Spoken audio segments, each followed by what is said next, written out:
I know I am complete. I have all the keys to love, joy, and peace. The power is infinite. Love will increase. I am happy, healthy, wealthy, and wise. I'm happy, healthy, wealthy, and wise. And I know the light of love is shining in my eyes. I am happy, healthy, wealthy, and wise. A little birdie told me life is so sweet. As I listen to her song, I know I am complete. I have all the keys to love, joy, and peace. The power is infinite. Love will increase. I am happy, healthy, wealthy, and wise. I am happy, so healthy, wealthy, and wise. And I know the light of love is shining in my eyes. I am happy, healthy, wealthy, and wise. Every day I'm happy, healthy, wealthy, and wise. Can't you see I'm happy now? So healthy, wealthy, and wise. I'm happy, healthy, wealthy. I am happy, I'm healthy, and wealthy. Oh, I'm wise. I am happy and healthy and wealthy and wise.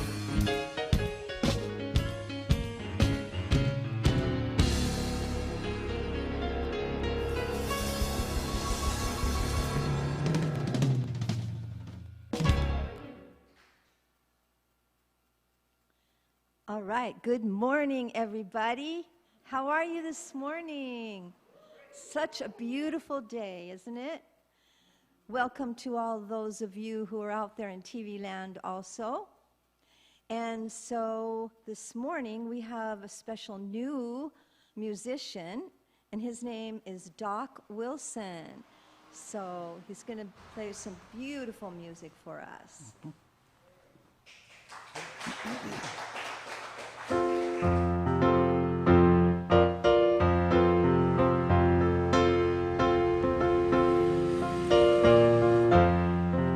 Swing wide the doors, the time is right. Swing wide the doors to let in the light. Bring in the dawn for humankind. Swing wide the doors of this heart of mine.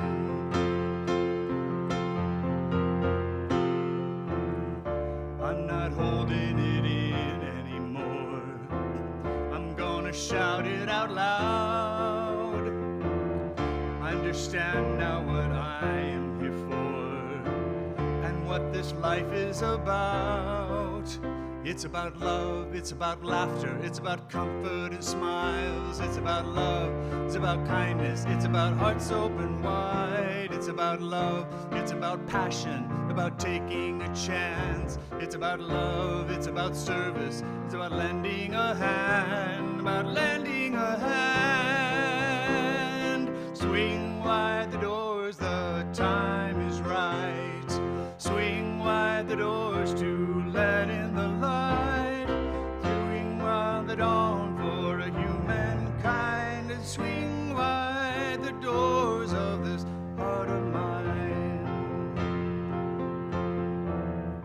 There's a voice that I've heard for years. I learned to keep it inside. Well, now it's coming in loud and clear. I want a deeper life. It's about love, it's about laughter, it's about comfort and smiles. It's about love, it's about kindness, it's about hearts open wide. It's about love, it's about passion, it's about taking a chance. It's about love, it's about service, it's about lending a hand. It's It's about love, it's about laughter, it's about comfort and smiles. It's about love, it's about kindness, it's about hearts open wide. It's about love, it's about passion, it's about taking a chance. It's about love, it's about service, it's about lending a hand, about lending a hand. Swing wide the doors, the time is right. Swing wide the doors to let in the light. Bring in the dawn for humankind, and swing wide the doors of this heart of mine. Swing wide the doors of this heart of mine.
All right.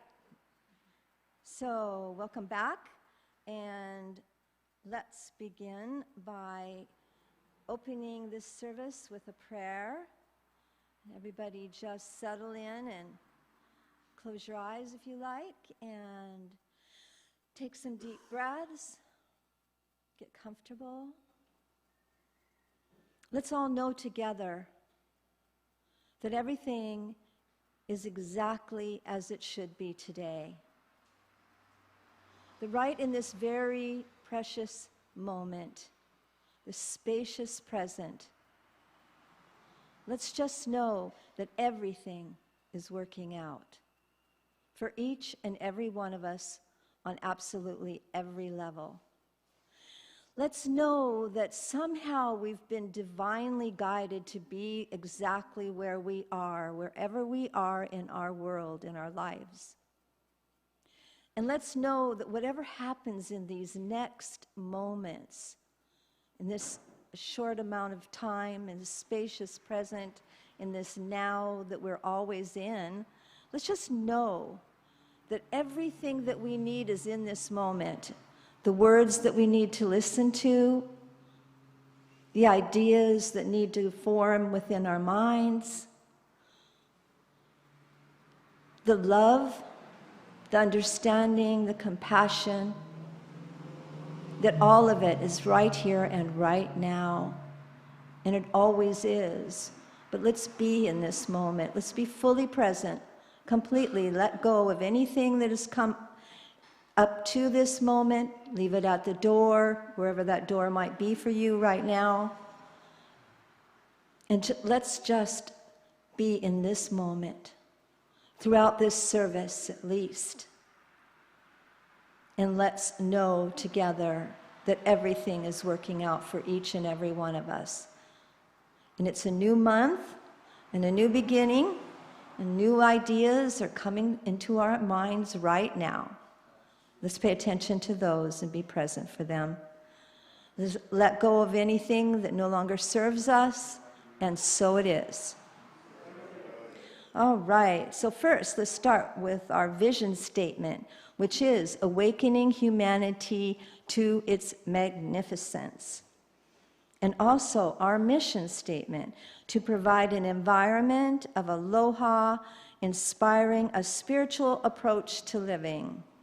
And wherever you are on your path, you are welcome here.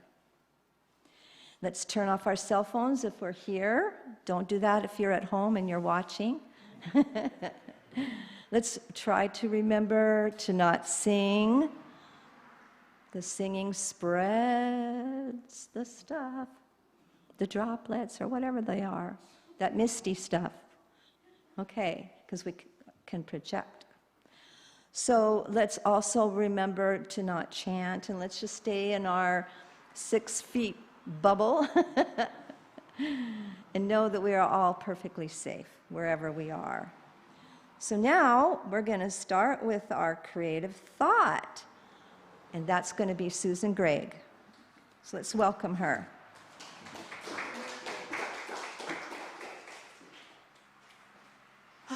Get rid of the mask for a moment. Hi there. So this month is about cosmic connection, true? And so I was thinking of, as I was leaving the house, B said, what are you going to talk about? And I said, well, I've had 12 things come up so far, so we'll know at the end of the talk what they were. When I first started doing spiritual explorations, I did it pretty much because I was miserable. My life was not working. So I looked around and it's like, well, what I've done so far, So I looked for something new. And a New Age bookstore had just opened in the town I lived in. And the first book I picked up was Science of the Mind. I was a physics major in college, so Science of the Mind made sense. And I read the book, and then I kind of moved on to A Course in Miracles. And then I moved on, and I moved on, and I moved on. And just recently I signed up, somebody was sending out daily lessons from A Course in Miracles. And been a wonderful reminder, and the most recent series, and one of my favorite sayings is that only the love is real, everything else is an illusion. And that was kind of what the messages were about, was that out there is an illusion. And it is. And right now it's not a particularly healthy, expansive illusions, we can say. We have to run around in masks, which I think is kind of an interesting thing symbolically. I frequently forget my mask in the car and have to go scurrying back for it.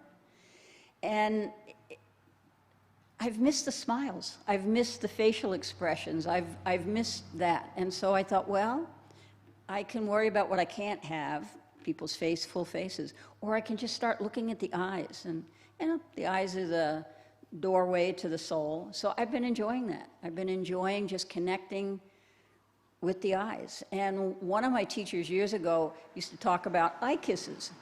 And literally, when you blink at somebody, you're giving them an eye kiss. And so I've been doing a lot of eye kisses. I think some people probably figure I have something in my eye, but that's okay. I know what I'm doing. And I've just been staying, or attempting to stay in that place of love. I've been doing trauma and drama at home. My water stopped working. So I went out and I bought a new pump. I figured that was the answer. I put in a new pump, and there was this big honking thing, and I didn't want to put that in because it didn't fit in the pipe nicely, and so I didn't. And then I found out that was a very necessary piece. And so I went out and I got a new one of those honking things, and I put that in, and things are still not working. And so I actually put in a prayer request for running water, because I'm getting really tired of having to carry buckets of water from the catchment tank into the house, heating up part of it, and then doing a sponge bath. That just doesn't work for me.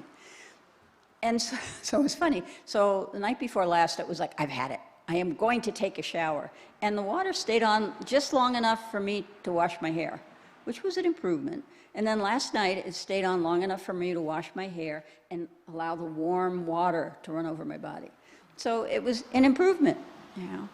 And what we think about, we create more of. And one of the things I love about the science of the mind is, you know, that the idea of prayer treatments and the idea of treating for what we do want rather than complaining about what we don't want.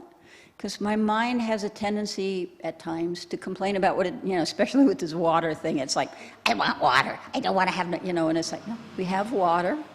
It's just not running through our pipes right now, you know, but it will be soon, you know. And you know, we live in Hawaii, you know, it's just absolutely beautiful. And there's lots of magic and miracles out there. And we can really enjoy ourselves, or not. You know, I'm not fond of masks, but I finally found out if you have a little nose bridge, your glasses don't fog up. So, hey, you know, that's a big improvement. And what is it we want? You know, do we want the love to expand? Or do we want to live in fear? And I mean, COVID is certainly an invitation to be in fear. And we can be afraid of it, or we can just, you know, it's an opportunity. It's an opportunity for us to live differently. It's an opportunity for us to support one another by wearing masks as much as we might not like them. You know, it's an opportunity for us to really view our lives differently. You know, I mean, there's no errors in the universe. You know, whatever is perfect. And we might not particularly like that is, but it's absolutely perfect. And the most recent lessons in the Course in Miracles are about that, and how you can see God in everything, or you can listen to your mind. And I don't know about you, but when I listen to my mind, when I really give myself permission to see the God self, that energy of expansion, that energy of pure love in everything. You know, and my favorite saying is, only the love is real. Everything else is an illusion. And, you know, fear is definitely a delusion created by our minds. And so let yourself just feel the love. I have no idea what Cathy's going to talk about, but I have a feeling that it will be very appropriate, you know. And that cosmic connection idea. When we connect with our cosmic self, we're limitless. We're infinite, we're eternal, we're immortal, we're just everywhere and anywhere, and we're just pure love. And we can create whatever we want, as long as we focus on what we do want instead of what we don't want. So, you know, may you have an absolutely magnificent, wonderful day, week, month, and aloha.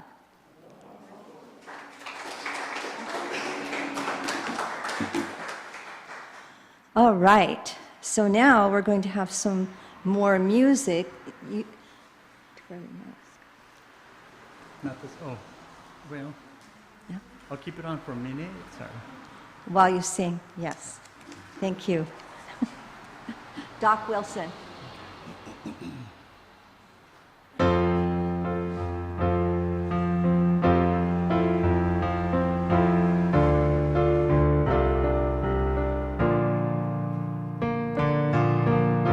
One power, one power, one power.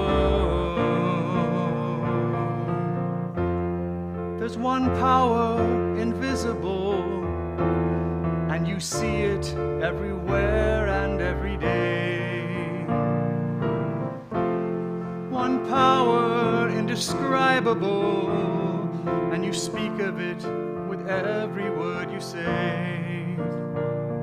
Mysterious until you know the truth. As simple as the love inside of you. Call it God, call it Spirit, call it Jesus, call it Lord, call it Buddha, Baha'u'llah, angel's wings or heaven's door. But whatever name you give it, it's all one power, can't you see? It's the power of the love in you and me. One power, one power, one power. We speak so many languages, different clothing, different colors, different names. but different is only dangerous when we forget that in the heart we're all the same.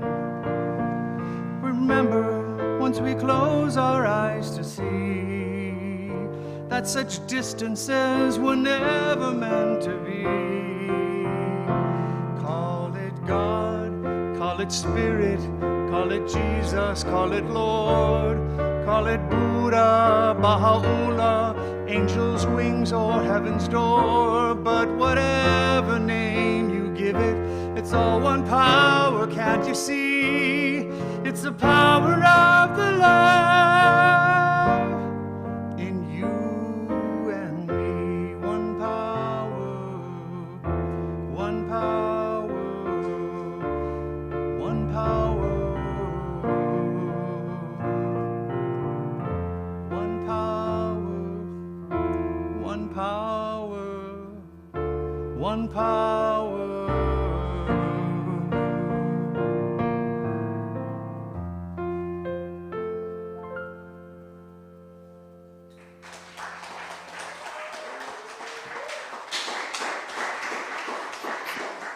Thank you so much. That was beautiful, very appropriate. And now we have Reverend Cathy Hough.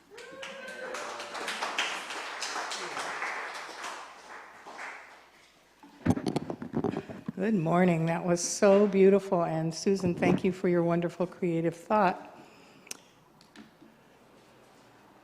Love that song. Okay, well, could it get any crazier? This might be a bad question to ask because God, in its infinite sense of humor, might just answer with, "You think this is crazy? Watch this." Okay, just kidding, God. It is crazy enough for me. And it can be so easy during these times to ask, where is God in all this? But in our teaching, we know that God is not an old, vindictive white man in the sky just waiting to punish us for our misdeeds.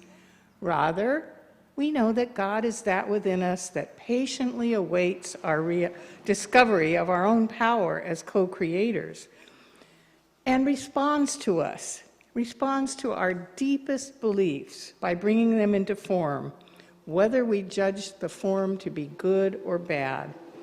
And in Scripture, there are 3 references, one in Romans, one in Matthew, and one in Luke, to God being no respecter of persons. In the Aramaic Bible, which was the language that the Rabbi Jesus spoke, instead of saying no respecter, it says God does not discriminate between people.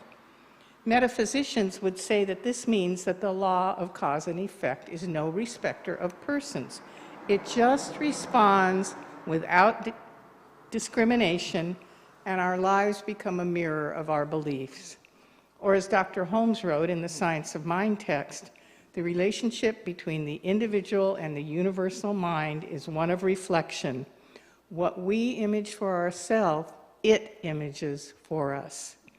In Eastern spirituality, we know the law of cause and effect is referred to as karma, and it transcends many lifetimes. Well, Dr. Holmes kept it within this one life and really kind of thought that karma was instantaneous. And he said, there's no sin but a mistake, and no punishment but a consequence.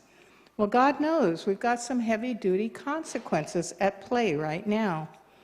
Most of you know that I am a classic film buff, and in the film All About Eve, Bette Davis famously said, as only she could, "Fasten your seatbelts. It's going to be a bumpy night." Now, this has often been misquoted as "fasten your seatbelts. This is going to be a bumpy ride." Ride, night, it doesn't matter. We're wise to keep our seatbelts fastened and hold on for dear life as the next bump approaches. And our seatbelts are more firmly anchored when we are in this teaching and we are in a spiritual practice. So as was mentioned, our theme for October is Cosmic Connections. And this week's topic is Just Like Me. As you all know, we teach oneness here, and we actually have a buzz phrase that's often used to remind us, and that is, there's really only one of us here. Recently, I was listening to a dialogue between two of my esteemed colleagues, and I was reminded that the radical implication of oneness is that there is no other. There is no them. This principle exists within our theology, while the principle of individual consciousness is found in our philosophy. The two intersect, theology and philosophy. They intersect in our teaching like a Venn diagram, a combination of both existing simultaneously. And it's easy for us to traverse back and forth between me and the reality I create and us and the reality that we collectively create through our connection to one another. And I freely admit that sometimes I just want to hang out in the me consciousness and disregard how I'm connected to the entirety of humanity. Why? Because I don't want to identify with those people I judge as cruel or racist or violent. I don't want to be one of those others who lives their life from a place of fear. I don't want to think that I'm someone who can't or won't forgive. I don't want to think of myself as someone who reacts with anger or impatience. I don't want to think of myself as somebody who shuts my eyes and shields myself from the pains and needs of others. I don't want to believe that any of my actions are harmful to our beautiful Mother Earth and the beings who inhabit it. I don't want to be one of those whose happiness exists at the expense of others. I don't want to identify with those that are inconsiderate of the welfare of others and disregard the practices that would keep us safer during the pandemic. And most of all, I don't want to think of myself as someone who was not so secretly happy that our president and some of his besties came down with the coronavirus. I don't want to be that person, but guess what? I am and I have been all of these things, as I've been called upon to remember. And I do. I remember the times that I have lashed out at others or made judgments about groups of people who are not like me. I remember my violent actions, mostly directed at myself, thank God, but violent nonetheless. You know, when you throw something, or you hit your fist against the wall, or you scream at people on the road who are not driving to your liking, you moron, you idiot, you... I may not be killing or physically harming anyone, but violence is violence, guilty as charged. And I call to my mind the many things that still engender fear within me, and those actions that I avoid because of that fear. Actions that if I overcame my fear probably would enhance my life and my experiences. And then there are the grudges I still hold and the judgments I still make, and my easily mustered impatience when things are not progressing as effortlessly as I might like. And as for caring for Mother Earth, well, guess what? I still drive a gas-powered vehicle, and I continue to use way too many towels, paper towels, and bleach-based cleansers, even though I know better. I could go on, but I will spare you. There's no priest here to absolve me of my confessions. I have to do that myself. And it always comes down to that, doesn't it? I must love and forgive myself and my self-proclaimed failings so that I may love and forgive others. I must realize that there's no big and small in spiritual understanding. Like I said, violence is violence. And that as I am kind and compassionate to myself, I can be more kind and more compassionate to others. If I'm a work in progress, then so is everybody else, and we're all doing the best we can in each moment. And yes, it's true, all of us can strive to do better, and we can strive to contribute more. And when we set our intention to do this, divine guidance comes through in the ways in which this can happen. And even the smallest of kind, peaceful, caring actions makes a difference. I'm always reminded of one of Reverend Tagg's favorite sayings. I use it often. A rising tide lifts all boats. And as Susan was talking about, our smiles used to connect us with others. And now we must look into each other's eyes to feel the smiles that are behind those masks. But we can still take time to thank the grocery clerks and the healthcare workers and the county workers that are out in the hot sun with masks on, those who show up every day to make sure we're cared for and that our needs are met. We can still reach out to neighbors and lend a helping hand. We can still offer prayers of compassion and understanding and love to those of us whose lives we cannot personally touch. And we can ramp up our practice of gratitude and see the good that is still showing up in so many ways. As Susan said, it's a choice. Some of you might remember Joan Baez, and she wrote a song with lyrics that impressed themselves on me when I was a young and avid fan of folk music. The song was called There But for Fortune, and the lyrics are, show me the prison, show me the jail, show me the prisoner whose life has gone stale, and I'll show you, young man, with so many reasons why, there but for fortune go you or I. Show me the alley, show me the train, show me the hobo who sleeps out in the rain, and I'll show you, young man, with so many reasons why, there but for fortune go you or I. Show me the whiskey stains on the floor, show me the drunkard as he stumbles out the door, and I'll show you, young man, with so many reasons why, there but for fortune go you or I.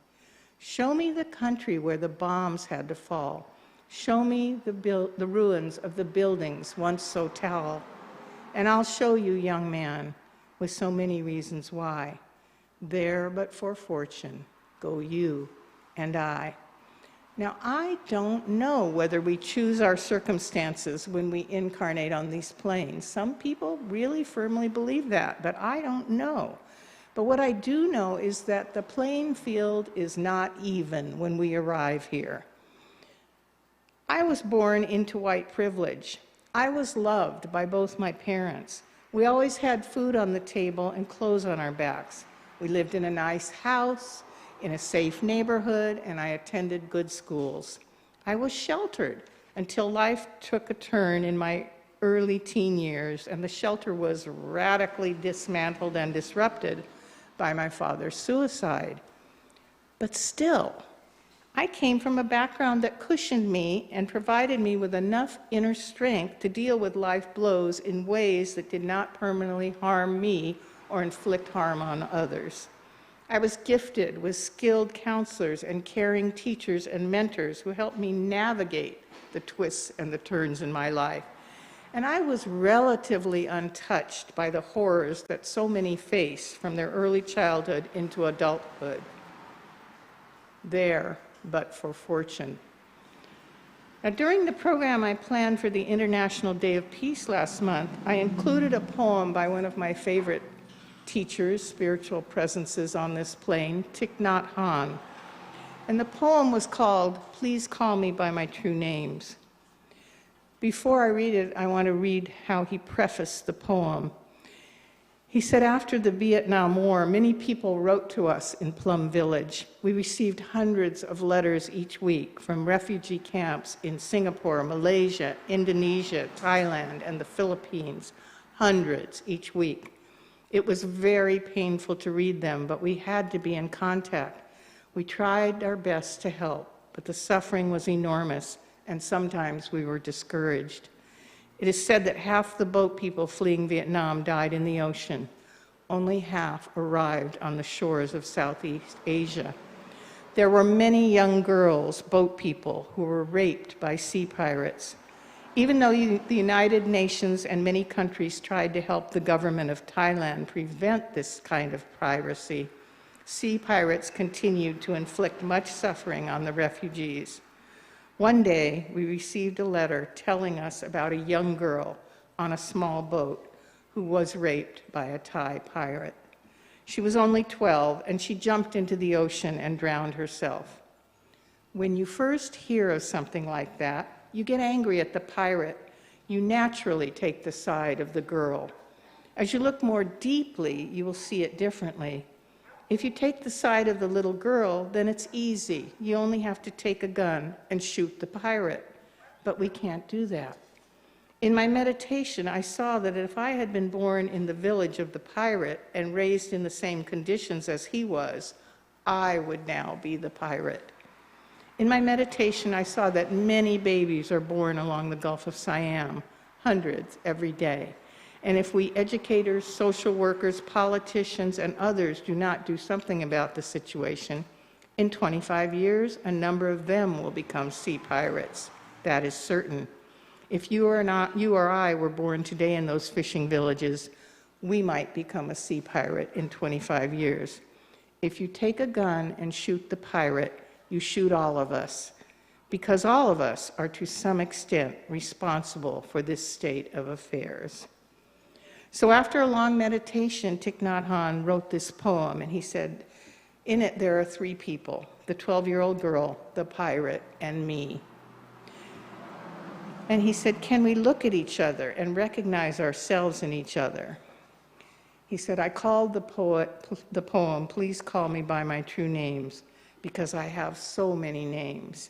When I hear one of these names, I have to say yes. Here's the poem.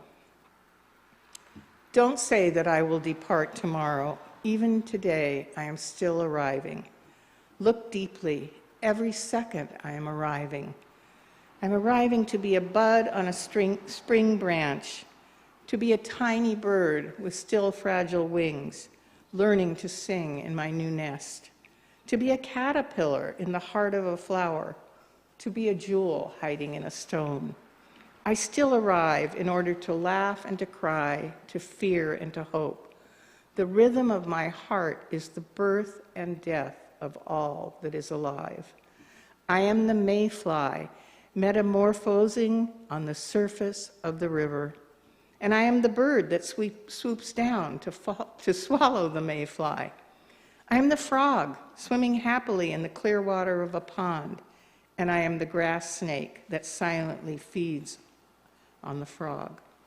I am the child in Uganda, all skin and bones, my legs as thin as bamboo sticks. And I am the arms merchant selling deadly weapons to Uganda. I am the 12-year-old girl, refugee on a small boat, who throws herself into the ocean after being raped by a sea pirate. And I am the pirate, my heart not yet capable of seeing and loving. I am a member of the Politburo with plenty of power in my hands, and I am the man who has to pay his debt of blood to my people dying slowly in a forced labor camp. My joy is like spring, so warm it makes flowers bloom all over the earth. My pain is like a river of tears, so vast it fills 4 oceans. Please call me by my true names, so I can hear all my cries and my laughter at once, so that I can see that my joy and my pain are one. Please call me by my true names, so that I can wake up, and so the door of my heart can be left open, the door of compassion.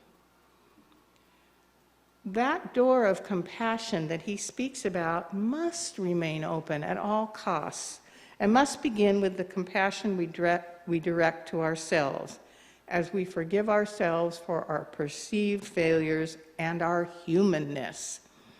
Then it will be easier to remember that old tried and true cliche that we're not human beings having a spiritual experience, but rather we are spiritual beings having a human experience. As we come into a deeper, kinder, and more honest understanding of ourselves, we can attune to and stay in alignment with the pure spirit that is our true nature. Then we'll be more easily able to connect with others, suspend our judgment, and recognize the truth of our oneness, our cosmic connection, if you will. Every day, every single day, we're given the gift of time to connect with our higher selves, that spirit that lives within us. And we do that first through the acts of self-love, self-forgiveness, and self-compassion. We can learn to love ourselves in the same way that Spirit loves us, which then allows it to shine more brightly through us and as us, reflecting beautifully in our thoughts, words, and actions toward others. We can let go of those stories we've told ourselves about our shortcomings and the shortcomings of others, and write a new story. Each and every day, if necessary, we can write a new story until the ending comes out the way that we want it, an ending that reflects peace and love and the truth of our inextricable connection with all humanity. And as we nurture and grow our compassion, we reflect the deepest of God's love outwardly. The healing that happens when we strengthen our connection with ourselves, with Spirit, and with all others is the same connection. It is the sweet movement of the divine within us, around us, and between us. I love these beautiful words. They come from a Jewish prayer book. We are loved by an unending love. We are embraced by arms that find us even when we are hidden from ourselves. We are touched by fingers that soothe us even when we are too proud for soothing. We are counseled by voices that guide us even when we're too embittered to hear. We are loved by an unending love. We are supported by hands that uplift us, even in the midst of a fall. We are urged on by eyes that meet us, even when we are too weak for meeting. We are loved by an unending love, embraced, touched, soothed, and counseled. Ours are the arms, the fingers, the voices. Ours are the hands, the eyes, the smiles. We are loved by an unending love. Let's stay connected with that thought. We are loved by an unending love. And end this message with a brief prayer of compassion. So what I'd like you to do right now is to just think of somebody and bring that person into awareness. This is somebody you would want to build and share compassion with. So it can be a loved one, it can be somebody you've judged, or someone you've had a difficult time being around. Whoever that person is, bring them into your mind and imagine that you are gently gazing into the eyes of this person as you silently repeat the statements I will now read. Just like me, you are seeking some happiness in your life. Just like me, you are trying to avoid suffering in your life. Just like me, you have known grief and sadness. Just like me, you have made mistakes. Just like me, you have regrets. Just like me, you were once an innocent child. Just like me, you are a spirit on a journey. Just like me, you want to be loved. And just like me, you deserve to be loved. I love you all, and so it is. Thank you.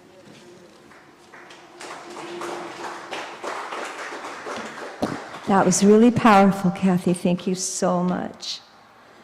All right, now it's time to move into conscious giving. And so what do I want to do first? Let's talk about the different ways that a person might be able to give to us financially. And one of them is, if you are here in person, then there are 2 baskets, and they are in the back, and you can give that way.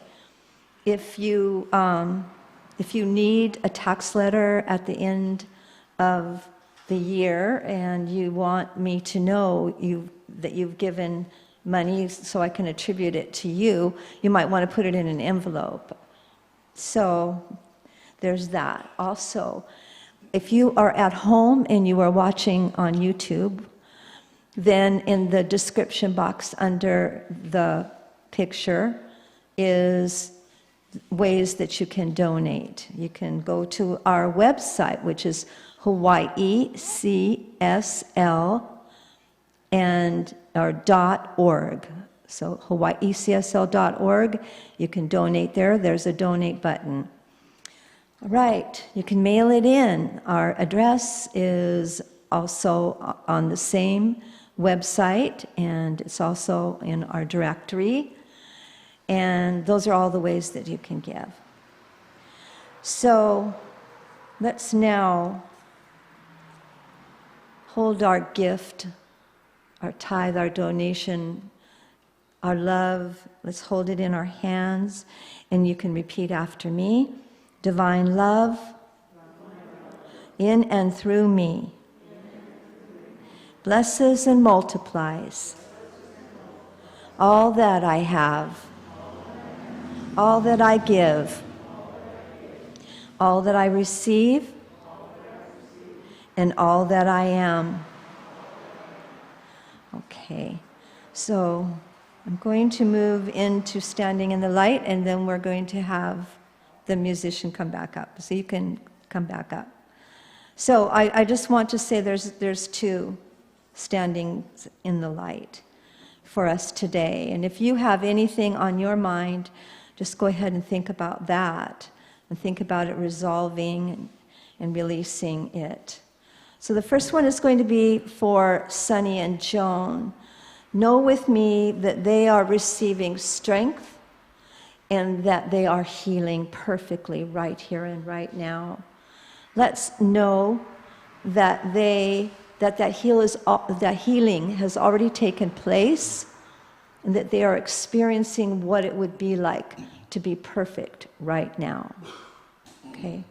Also, let's know that Susan has more than enough water, and that it comes easily through her faucets, and that it's has so much pressure, and it's cool enough when she needs it cool, and warm enough when she needs it warm, and it's perfect, and she has plenty enough time to bathe and shower and do the dishes and everything, and it never runs out. It's an endless supply of water, and it stops when she wants it to stop.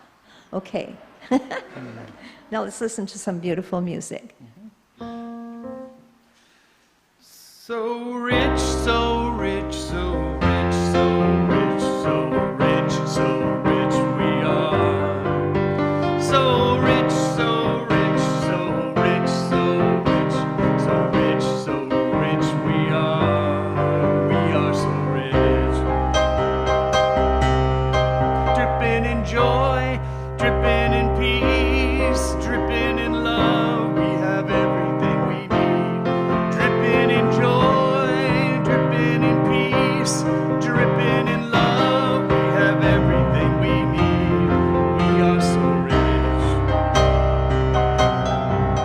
So rich, so rich, so rich, so rich, so rich, so rich we are. So rich, so rich, so rich, so rich, so rich, so rich we are. We are so rich.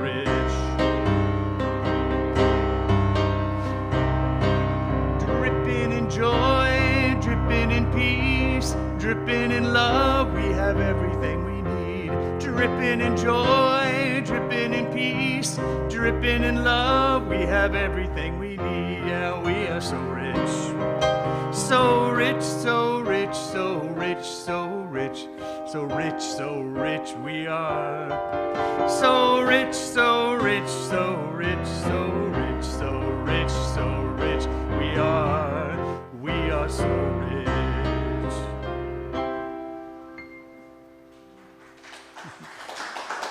Thank you. Yes, we are. We're rich. We're rich in everything. All right. So, before we end and do our closing prayer, let's talk about the Zoom meeting that takes place directly after. We can even do that. We might have to step outside or go to our cars, but you are welcome to tune in And there's going to be a little video at the end that shows you exactly how, so we can visit each other after the service. Of course, we can visit each other here, and we invite all of you to sign up to be able to come and be with us here. We still have to maintain our distance and wear our masks, but everything's working out. We're getting used to that. We're getting good at it. All right, so I'm going to do the closing prayer. So please join with me. Let's begin by recognizing that there is only one here, and that we, each and every one of us, are a full and complete part of that. We are whole, yet we are all parts. And that every part is important in order for this world to work the way that it does, which is the only way that it can work. Let's just know right here and right now that everyone has enough running water. Everyone throughout the entire planet has plenty of cool, fresh, clean water whenever they desire it. And it's plenty for everything that they need to use it for. Let's also know that we all have enough strength. Strength within our minds, strength within our hearts, to do whatever it is that we need to do. We have confidence and strength. That we've all experienced a wonderful and seemingly miraculous healing. And we are all grateful and thankful for that. Let's know that we are and have the capability of blessing everything that we receive, blessing everything that we give. And that each and every one of us is part of this reciprocal system all the time. But you can't step outside of it. You're always receiving and giving continually. And there's nothing that can stop that.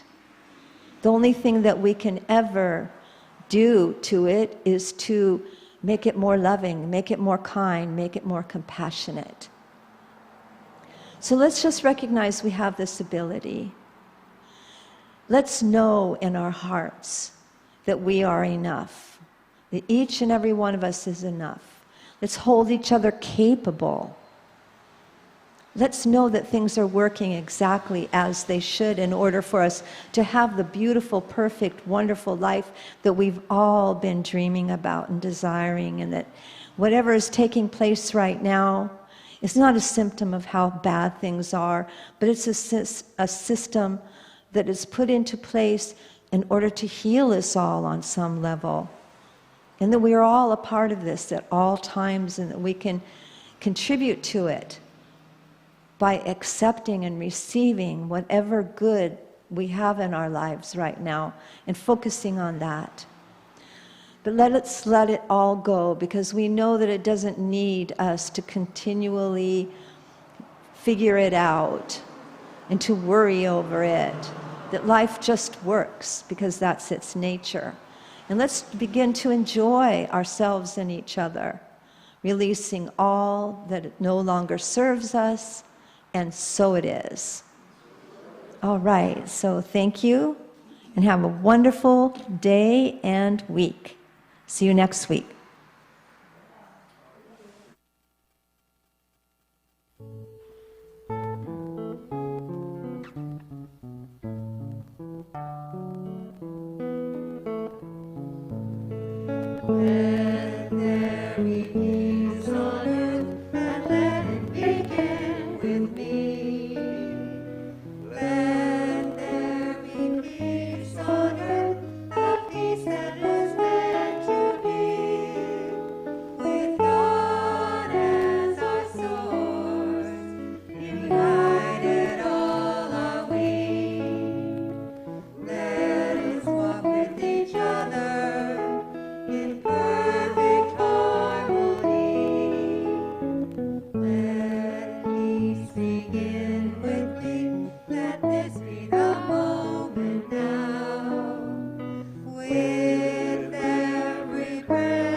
Hi folks, Adam here. I hope you can join us right now over in a nice Zoom meeting. We can see each other face to face and come up with the closest thing we can to coffee and fellowship after church. So if you're watching on your computer and you're watching in full screen, you might have to hit the escape key so it comes back to a view kind of like this. And then if you move down here, you'll see the description of the video. You might have to click on the show more, and there's the link for the Zoom. So now all you have to do is click on that link and it will take you to the next page, and hopefully you've already got the Zoom app installed. If you've never used Zoom before, it'll offer you the choice to download and run Zoom. Otherwise, you can just ask it to open up your Zoom app, and you click on that window, and now there it goes, and it's opening up, inviting you to join with your computer audio. Yes, that's what you want to do. And voila, you'll be in the room. If you're watching on your mobile phone, it's similar. You might have to scroll down from the YouTube video or click a drop-down menu so that you can see, again, the description of the YouTube video. And in that description, you'll see the Zoom link, and click on it, and there you go. You're all invited to the Zoom meeting, and very quickly you will see all your friends. Thanks.